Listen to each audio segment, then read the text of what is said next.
Dabar padarysime tą patį žvaigždėtą dangų, tik naudojant ne HDRI, o paprasčiausią Gradient Ramp. Užeikime į tekstūras, sukurkime vėlgi paprasčiausią noise. Šįkart padarykime šiek tiek žvaigždės mažesnės, kokiu 0,20, vėlgi šį čia 0,9, o šį čia 0,7.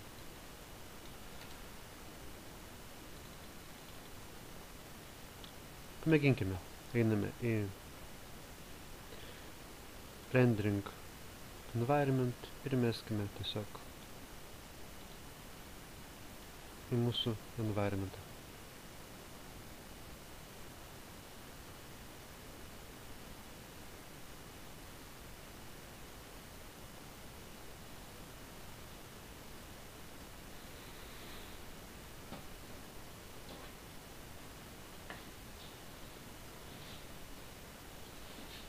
Matome, pas mus danguje matome daug mažyčių žvaigždučių.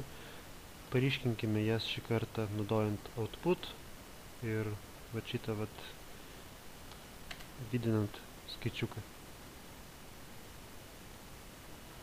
Matome, žvaigždės pradėjo žibėti daug intensyviau. Jeigu norime, galime padidinti iki dar daugiau. Štai, jos žybi dar intensyviau. Padarykime dabar gražų dangų. Tam naudosime Gradient Ramp ir mums reikės 4 smukeklių šitų vat. Čia juodas, čia taip pat padarykime juodą ir šitą tempiu iki kažkur tai centro.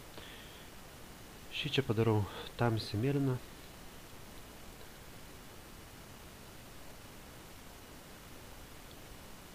Štai taip, o šį čia padarykime mėlyną, bet ne tokią tamsią. Ir vat būtent šitas dalykas prie horizonto yra visą laiką šviesesnis. Dar pašviesinti labiau, o šitą galbūt galima dar labiau patamsinti. Štai taip. Apsuku visą šitą reikalą 90 laipsnių kampu.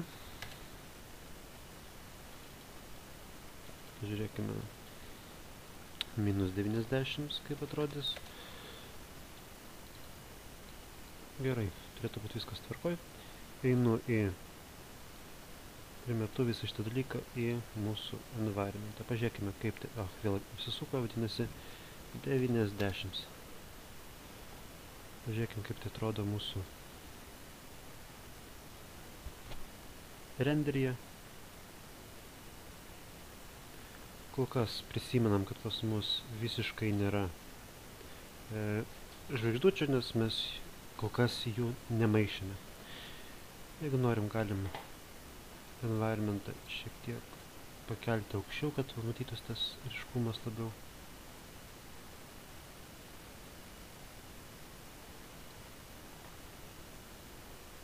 Ir jeigu noriu, galiu pašviesinti.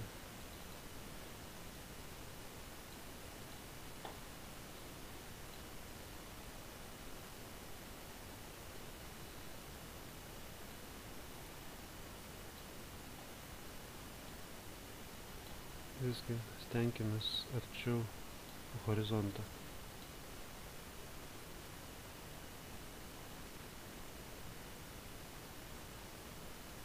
Štai, gražus mėlynas naktinis dangus.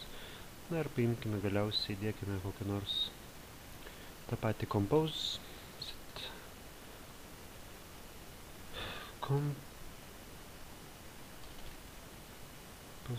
ir į pirmą sluoksnį meskime šitą, sukurkime naują sluoksnį, į antrą sluoksnį meskime žvaigždėtą dangų. Ir šį kartą sumaišykime su Screen. Ir šitą dalyką įmeskime į environment. Pažiūrėkime, kaip tai atrodys.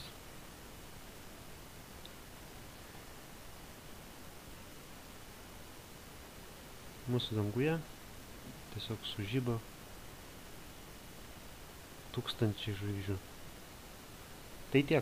Eksperimentuokite, žiūrėkite, kokie nustatymai jums veikia. Jeigu norėsite paryškinti žvaigždės, vėlgi galite šį čia nuėjus į output padaryti, kad ir 5. Jeigu pas jūs žvaigždės yra per didelės, padarykime net ir 10, tik norime, kad ryškiai šviestų jas. Gerai. Ir jeigu mes norime jas sumažinti, mes galime visą laiką nueiti į Noise ir Noise, kur dabar padariau 2, galima padaryti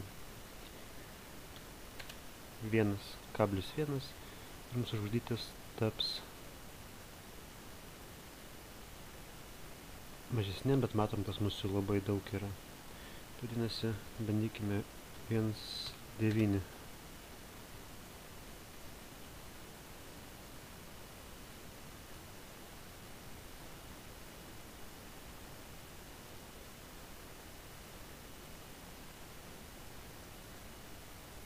Na va, 1,9, sakyčiau, veikia puikiai. Štai toks būdas ir, žinoma, jeigu mes norėtumėm rendinti,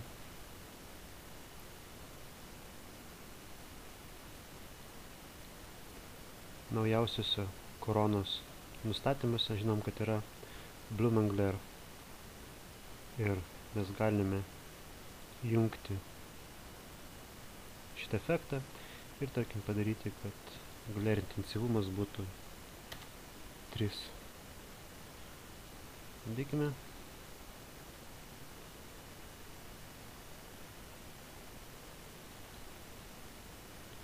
Nejaugi jie neveikia ant šitų žvaigždžių. Tai yra šviesiausia dalis. Keista. Gal tiesiog atsinaujins dar. Turėtų veikti. Tai vat.